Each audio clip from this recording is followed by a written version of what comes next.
प्रधानमंत्री महोदयांवर किंवा गृहमंत्री महोदयांवर कारवाई करणार का? म्हणजे सोडाचं राजकारण या सगळ्या ह्याच्यामध्ये दिसतंय.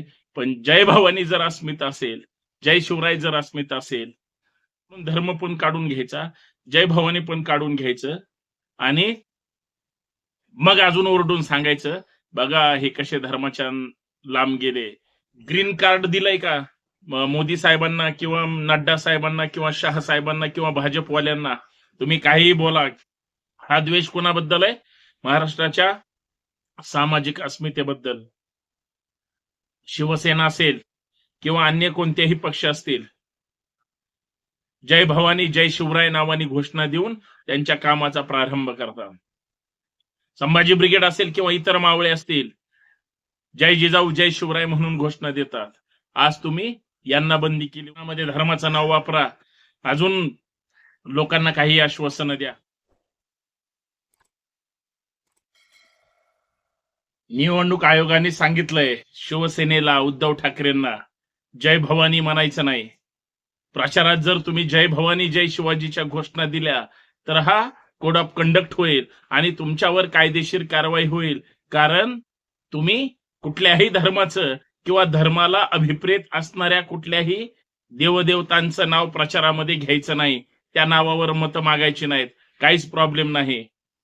पण मागच्या युपीच्या किंवा इतर निवडणुकांमध्ये माननीय नरेंद्र मोदी साहेबांनी देशाचे प्रधानमंत्री असताना सुद्धा, घटनात्मक पदावर असताना सुद्धा जय श्रीराम म्हणून मतं मागितली.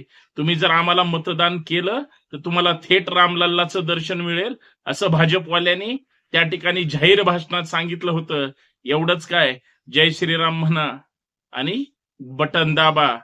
ठीक आहे, पवारांसारखं कचा दाबा म्हणले नाहीत, परंतु मतदान करा यांनी स्पष्ट सांगितलं. निवडणूक आयोग त्यांच्यावर कारवाई करायला तयार नाही. निवडणूक आयोग फक्त जन्माला कुणावर कारवाई करायला आलाय? तो फक्त विरोधी पक्षावर. काय वाकडं केलं उद्धव ठाकरेंनी कुणाचं? काय गरज आहे का निवडणूक आयोगाला? सगळ्यांना माहिती आहे की निवडणूक आयोग ही या देशातील कायदेशीर संस्था आहे. निवडणूक प्रक्रिया 100% कायदेशीर चालवणं हे त्यांचं कर्तव्य आहे. घटनात्मक चौकटीत राहून त्यांनी सगळे नियम पाळले पाहिजेत, मान्य आहे सगळ्यांना. पण तुम्ही जय भवानीला विरोध करताय, तुम्ही भवानीला विरोध करताय, याचा अर्थ आम्हाला आठवण आली माननीय उदयनराजे भोसले साहेबांची. खासदार म्हणून ते राज्यसभेमध्ये भाषण करत होते आणि भाषणाचा समारोप त्यांनी जय भवानी जय शिवाजी नावाने केला. माननीय उपराष्ट्रपती महोदय व्यंकय्या नायडू साहेब होते, ते म्हणले जय भवानी जय शिवाजी सभागृहात घोषणा द्यायच्या नाहीत. किती हा जय भवानी आणि जय शिवाजीचा विरोध, किती हा तिरसटपणा, किती द्वेष भरला ह्या लोकांमध्ये. पण हा कुणाबद्दल आहे? फक्त महाराष्ट्राबद्दल. हा द्वेष कुणाबद्दल आहे? महाराष्ट्राच्या राजकीय संस्कृतीबद्दल. हा द्वेष कुणाबद्दल आहे? महाराष्ट्राच्या सामाजिक अस्मितेबद्दल. शिवसेना असेल किंवा अन्य कोणतेही पक्ष असतील, जय भवानी जय शिवराय नावानी घोषणा देऊन त्यांच्या कामाचा प्रारंभ करतात. संभाजी ब्रिगेड असेल किंवा इतर मावळे असतील, जय जिजाऊ जय शिवराय म्हणून घोषणा देतात. आज तुम्ही यांना बंदी केली, उद्या त्यांना सुद्धा बंदी करतात. काय चाललंय निवडणूक आयोगाने?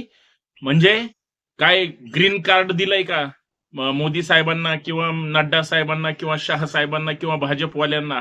तुम्ही काहीही बोला, मतदानामध्ये धर्माचं नाव वापरा, अजून लोकांना काही आश्वासनं द्या.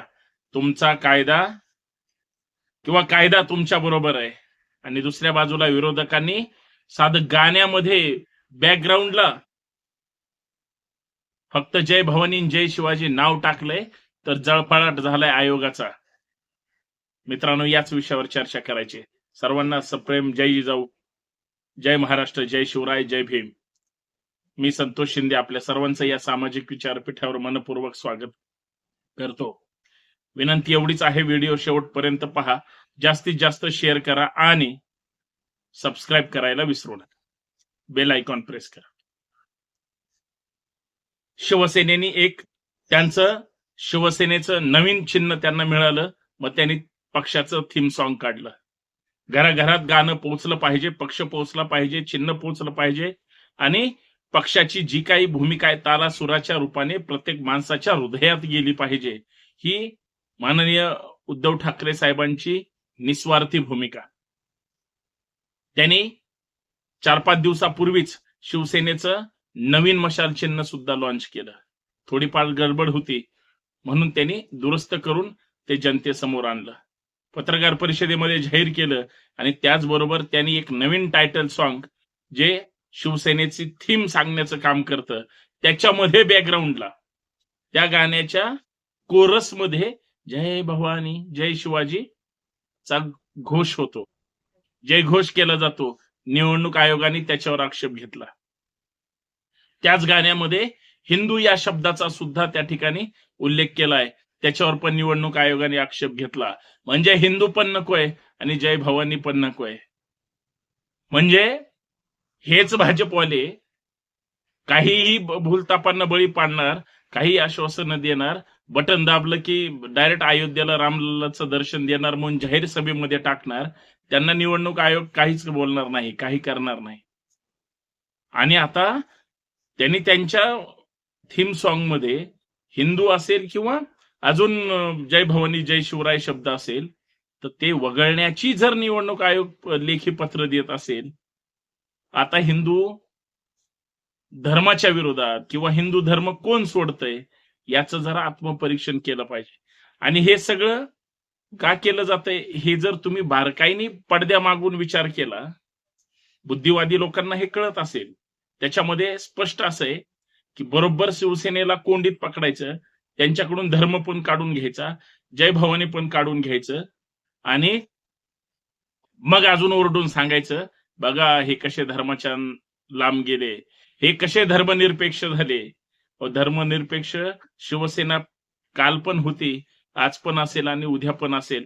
हे शिवसैनिक आणि त्यांचे नेते ठरवतील. पण सगळ्यात ह्याच्यामध्ये जर बारकाईनं विचार केला आणि जर बारकाईने या सगळ्या गोष्टीचा अभ्यास केला आणि पत्राचा जर विचार केला तर माननीय उद्धव ठाकरे साहेबांनी आज पत्रकार परिषद घेऊन जाहीर सांगितलं, निवडणूक आयोग काय कुणी जरी आम्हाला काय म्हणलं तरी आम्ही अजिबात हे ऐकून घेणार नाही. आम्ही जय भवानी हा शब्द अजिबात वगळणार नाही. कारण याच भवानीला प्रमाण म्हणून आमच्या प्रत्येक कार्यक्रमाची, समारंभाची किंवा कुठलीही सुरुवात, आयुष्याच्या चांगल्या कामाची सुरुवात भवानीला नतमस्तक होऊन केली जाते. खरं तर आपला गणनायकांचा देश आहे.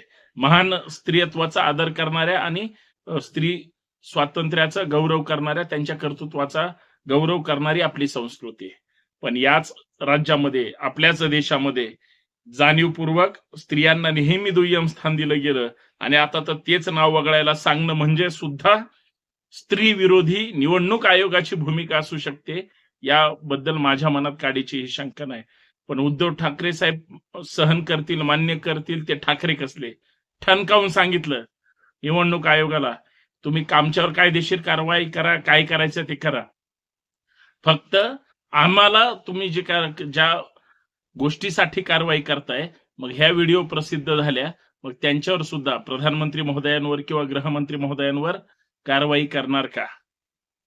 म्हणजे सोडाचं राजकारण या सगळ्या ह्याच्यामध्ये दिसतंय. पण जय भवानी जर अस्मिता असेल, जय शिवराय जर अस्मिता असेल आणि या देशातला, या राज्यातला धर्माच्या नावावर राजकारण करणारे जर पक्ष आज सोयीनं जर अशा पद्धतीनं सूडभावनेने पाहत असतील तर विचार करणं गरजेचं आहे. पण शिवसेना, शिवसैनिक, ठाकरे किंवा महाराष्ट्र आता जय भवानी सोडणार का हिंदू शब्द सोडणार हे भविष्यात पाहण्यासारखं आहे. आपण मात्र या सगळ्या गंभीर विषयावर आवाज उठवत राहू. कुणी नसतंय सोडत. लोकांच्या नसानसामध्ये आहे शिवराय, भवानी, जिजाऊ. त्यांचं स्मरण करणं आणि काम करणं हे आपलं कर्तव्य आहे. धन्यवाद. जय जिजाऊ, जय शिवराय, जय महाराष्ट्र.